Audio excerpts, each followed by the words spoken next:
Open the floodgates of heaven. Let it rain. Let it rain. Open the floodgates of heaven and let it rain. Please let it rain.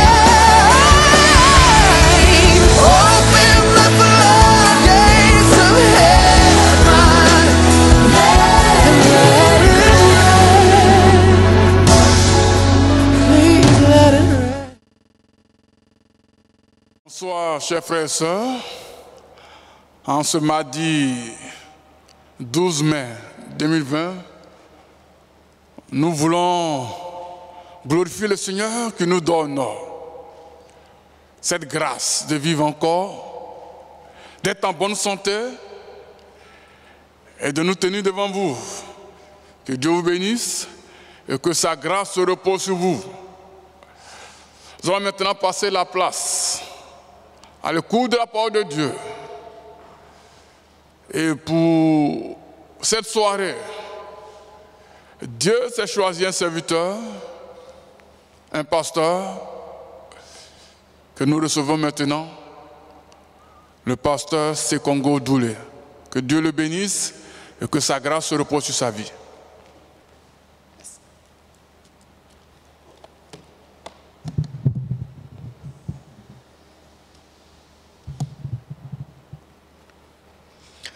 Nous vous saluons au nom du Seigneur Jésus, qui nous fait l'honneur de prendre la parole ce soir, afin que nous puissions nous entretenir autour d'une pensée.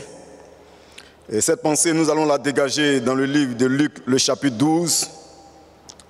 Luc, le chapitre 12, à partir du premier verset au verset 5. Luc, chapitre 12, à partir du premier verset au verset 5, nous faisons la lecture. Sur ces entrefaites, les gens s'étant rassemblés par milliers au point de se fouler les uns les autres, Jésus s'est mis à dire à ses disciples: avant tout, gardez-vous du levain des pharisiens qui est l'hypocrisie. Il n'y a rien de caché qui ne doit être découvert, ni de secret qui ne doivent être connus. C'est pourquoi tout ce que vous aurez dit dans les ténèbres sera entendu dans la lumière, et ce que vous aurez dit à l'oreille dans les chambres sera prêché sur les toits. Je vous dis, à vous tous, à vous qui êtes mes amis, ne craignez pas ceux qui tuent le corps et qui après cela ne peuvent rien faire de plus. Je vous montrerai qui devez-vous craindre. Craignez celui qui, après avoir tué, a le pouvoir de jeter dans la gêne. Oui, je vous le dis, c'est lui que vous devez craindre. Ce texte que nous venons de lire, et plus particulièrement le chapitre 12 de l'évangile de Luc, met en exergue ici, je pourrais dire, l'hypocrisie des pharisiens et la crainte des hommes.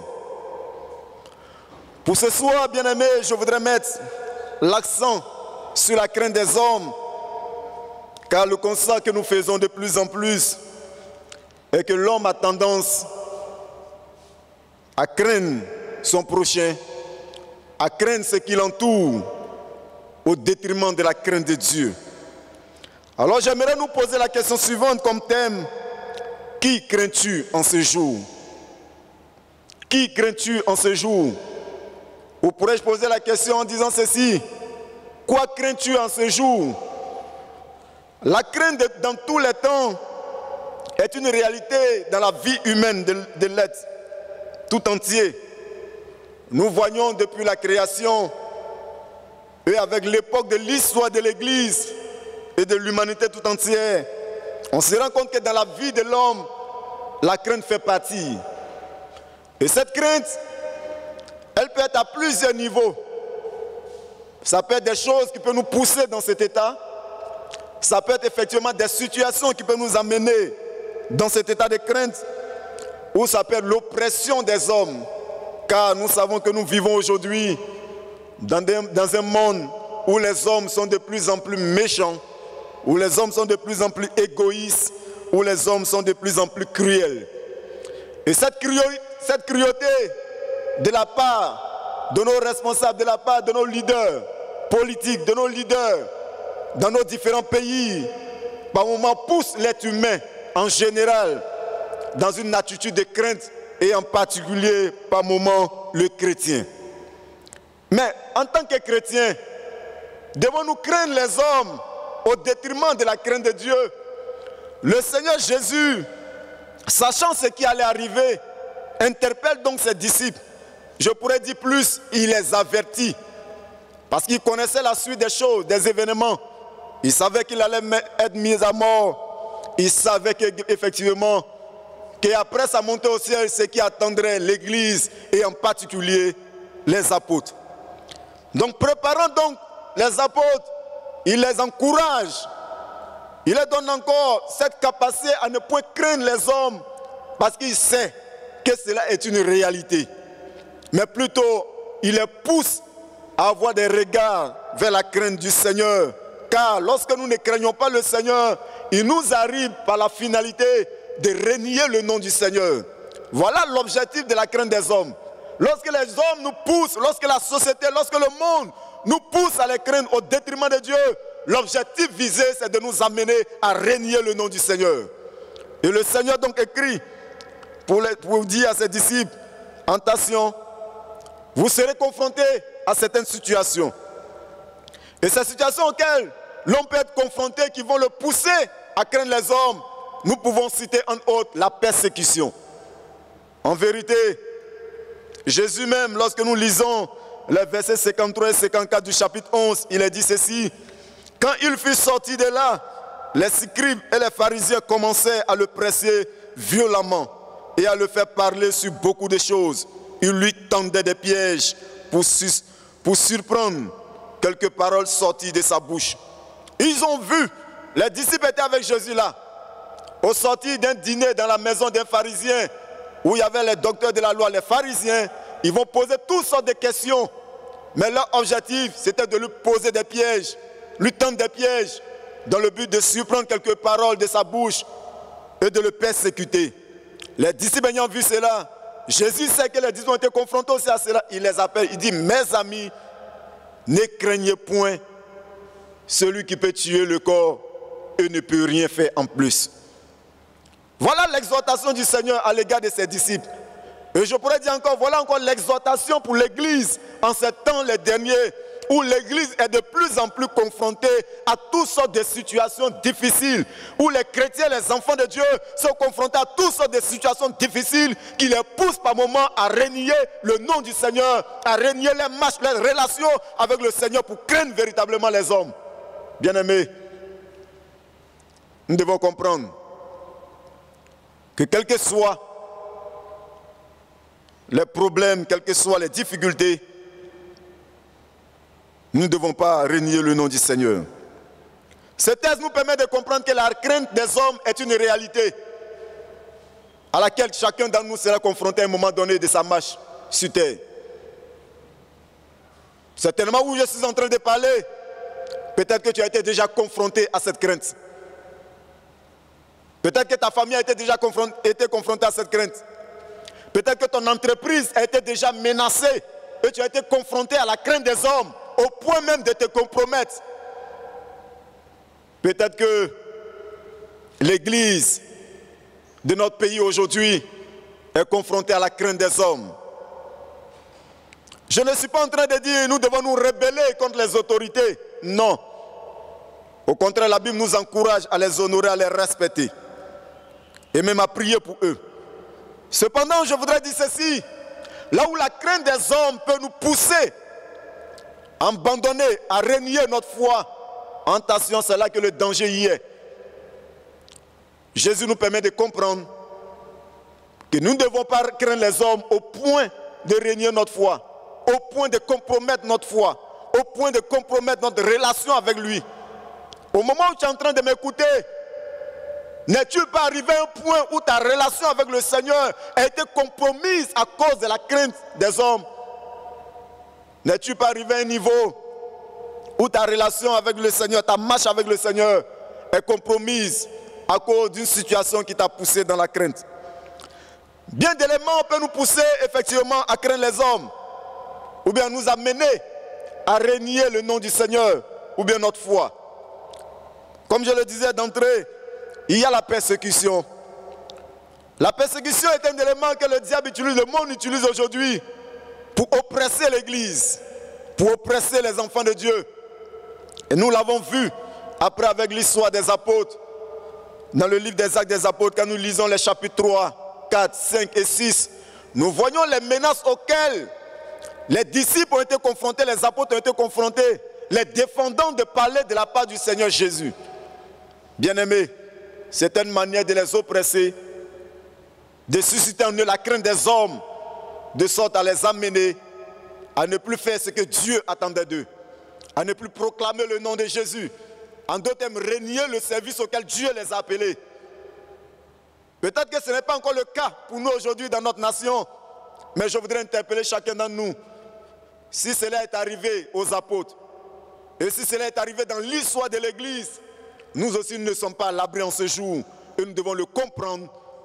Nous devons comprendre que la persécution peut nous pousser à craindre les hommes. Cependant, quelle que soit l'attitude, quelle que soit la forme de cette persécution, quelles que soient les répercussions auxquelles nous sommes confrontés, gardons-nous de renier le Seigneur. Gardons-nous d'abandonner la foi. Plusieurs situations également peuvent engendrer cette crainte des hommes. La maladie. Oh, lorsqu'on est confronté à la maladie et qu'on ne sait que faire, on est allé par-ci, par-là, pas de solution. À un moment donné, les hommes commencent à nous faire toutes sortes de propositions où on va jusqu'à compromettre notre marche avec le Seigneur, notre relation avec le Seigneur pour faire des choses qui ne sont pas bien. Bien-aimés, tout ce qui peut nous pousser à renier notre foi à cause de la peur des hommes, de quand dira-t-on, de ce que les hommes diront. Oh, combien de fois aujourd'hui les gens vivent leur vie chrétienne en fonction de ce que les autres diront, en fonction de ce que les autres penseront d'eux. Et cette peur des hommes, de leur famille, de leurs amis, de leurs connaissances, de leur entourage, les pousse par moments à entreprendre des actions qui sont néfastes pour la foi chrétienne. Bien-aimés, nous devons comprendre que rien, le Seigneur a dit, pourquoi craindre celui qui peut tuer le corps et qui ne peut plus rien faire? Plusieurs choses peuvent détruire notre corps, bien-aimé, mais la limite, c'est sur le pouvoir matériel du corps. Tout ce qui peut détruire le corps aujourd'hui sur la terre des hommes ne peut pas toucher l'âme de l'être humain. Non, notre corps peut être détruit par la maladie. Notre corps peut être détruit par la misère. Notre corps peut être détruit par plusieurs choses. Par les agissements mauvais de l'être humain que nous connaissons aujourd'hui, notre corps peut être détruit. Cependant, quel que soit ce à quoi notre corps peut être confronté, même si notre corps devait arriver à mourir en ce temps de confinement de Covid-19, bien-aimé, du moment où cela ne tue pas l'âme, du moment où cela n'a pas pouvoir sur notre âme, soignons sans crainte des hommes. Soignons sans crainte à l'égard de tout ce qui nous entoure et qui nous oppresse et qui peut détruire notre corps, bien-aimé. Soignons sans crainte, parce que cela ne peut que tuer notre corps, mais ne peut pas tuer notre âme. Nous sommes donc appelés à pouvoir faire la différence, et je pourrais dire faire un choix par rapport à l'attachement de celui que nous devons craindre. Devons nous attacher à celui qui peut tuer le corps et s'arrêter là, ou donc nous devons nous attacher à celui qui peut tuer non seulement le corps, mais nous jeter dans la gêne, dans le feu. Qui crains-tu en ce jour? Crains-tu les hommes? Aujourd'hui, le monde entier craint cette maladie, le Covid-19. Tout le monde est dans cette crainte, dans cette peur de cette maladie. On craint cette maladie causée par ce virus. Toutes sortes de mesures sont prises pour éviter d'être atteints par ce mal. Et nous encourageons les bien-aimés à respecter les mesures barrières afin de ne pas se laisser contaminer, atteints par ce mal. Mais ce qui me fait mal, je me rends compte qu'aujourd'hui, les hommes ont plus peur de ce qui peut tuer le corps, mais n'ont pas peur de Dieu, n'ont pas peur du péché, n'ont pas peur de ce qui peut détruire les âmes. À cause du Covid-19, on est prêt à prendre toutes sortes de mesures, confinement, isolement, toutes sortes de choses. Parce qu'on ne veut pas que le corps souffre. Et je voudrais vous dire, ce corps n'est qu'une enveloppe charnelle qui va disparaître en un jour. Que tu le veuilles, même si ce n'est pas en cette période de Covid-19, un jour viendra, cette enveloppe va tomber, fanée, pourrie. Un jour viendra, cette enveloppe va disparaître sur la terre des hommes. Elle n'est que pour un temps. Si ce n'est pas aujourd'hui, c'est demain. Et si ce n'est pas Covid-19, peut-être c'est certainement une crise politique. Peut-être c'est certainement une autre maladie qui pourra emporter ce corps. Mais si les mesures que nous prenons aujourd'hui pour préserver notre corps, on pouvait prendre aussi les mêmes mesures pour préserver notre âme, de sorte à ce que nous ne puissions pas nous retrouver dans une situation où non seulement le corps meurt, mais aussi l'âme est jetée dans la gêne. Bien-aimés, pour ne pas que cela arrive, je voudrais attirer l'attention du peuple de Dieu que nous sommes.